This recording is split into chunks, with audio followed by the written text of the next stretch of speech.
Good morning বন্ধুরা, আমি আবার একটা নতুন ভিডিও নিয়ে চলে এসেছি, যেটা সিলেবাস হিসাবে নতুন একটা চ্যাপ্টার, যেটার নাম পুরনো কাগজের ফেরিওয়ালা।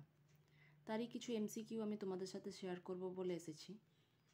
চলো তাহলে ডাইরেক্ট যাওয়া যাক কোয়েশ্চেন অ্যান্সারে।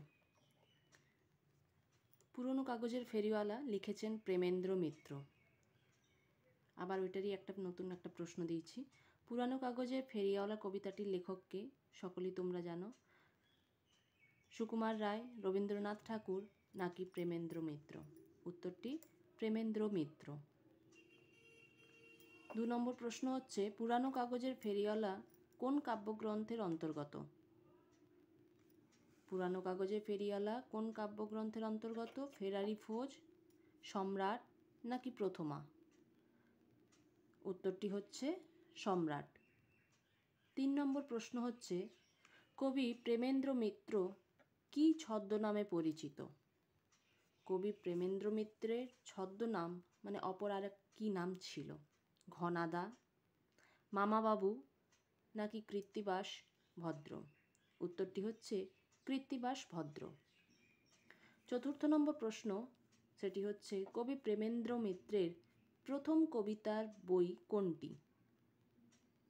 প্রথমা, শুধু কেরানি নাকি সংক্রান্তি? উত্তরটি হচ্ছে প্রথমা। কবি প্রেমেন্দ্র মিত্রের প্রথম কবিতা হচ্ছে প্রথমা কবিতা। 5 নম্বর প্রশ্ন হচ্ছে, পুরানো কাগজে ফেরিওয়ালা কবিতাটি কোন পত্রিকায় প্রকাশিত হয়েছিল? কোন পত্রিকায় প্রকাশিত হয়েছিল? প্রবাসী, বঙ্গবাসী নাকি কল্লোল? উত্তরটি হচ্ছে কল্লোল পত্রিকা।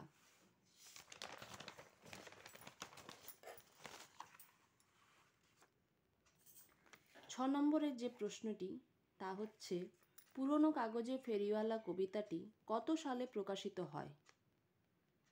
1930 সাল, 1931 সাল নাকি 1932 সালে? উত্তরটি 1932 সালে প্রকাশিত হয়েছিল। প্রথমা কাব্যগ্রন্থে পুরানো কাগজের ফেরিওয়ালা কবিতাটি কী নামে সংকলিত ছিল? প্রথমা তো একটা কাব্যগ্রন্থ, সেইখানে মানে অনেক কবিতা যেখানে থাকে সেটাকেই তো কাব্যগ্রন্থ বলে। সেই কাব্যগ্রন্থের মধ্যে পুরানো কাগজের কবিতাটি কী নামে ওখানে ছিল, কী নামে সংকলিত ছিল? পেপার বিক্রি, কাগজ বিক্রি নাকি খবর বিক্রি? উত্তরটি হবে কাগজ বিক্রি নামে।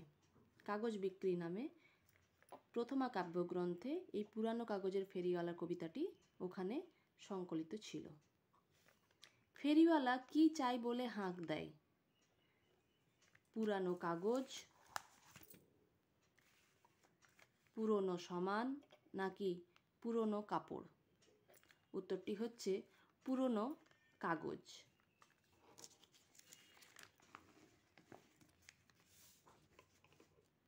9 নম্বরের যে প্রশ্ন, তা হচ্ছে, পুরানো কাগজের তাড়াগুলি কবি কোথায় সঞ্চিত করে রেখেছিল? কোথায় সঞ্চিত করে রেখেছিল? ঘরের কোণে, ঘরের উঠোনে নাকি ঘরের মেঝেতে? উত্তরটি হচ্ছে ঘরের কোণে।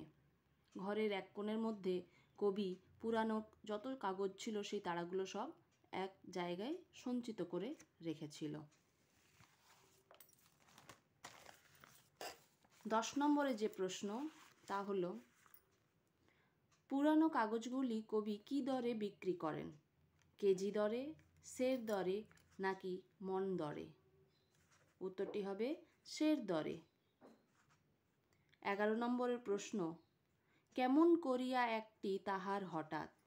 এটা শূন্যস্থান পূরণ। কেমন করিয়া একটি তাহার হঠাৎ? উত্তরটি অপশনগুলো, মনে পড়ে, চোখে পড়ে নাকি নজরে পড়ে? উত্তরটি হচ্ছে নজরে পড়ে। ধন্যবাদ বন্ধুরা, আমি এখন অবধি লিখতে পেরেছি, করতে পেরেছি। বাকি আরও অনেক প্রশ্ন উত্তর আছে, আমি তোমাদের সাথে শেয়ার করব আর একটা নতুন ভিডিওতে। তোমাদের ভালো লাগলে নিশ্চয়ই একটু শেয়ার, কমেন্ট একটু করে জানিও কেমন লাগছে। আমি আবার নতুন নতুন ভিডিও তোমাদের সাথে শেয়ার করব। Thank you.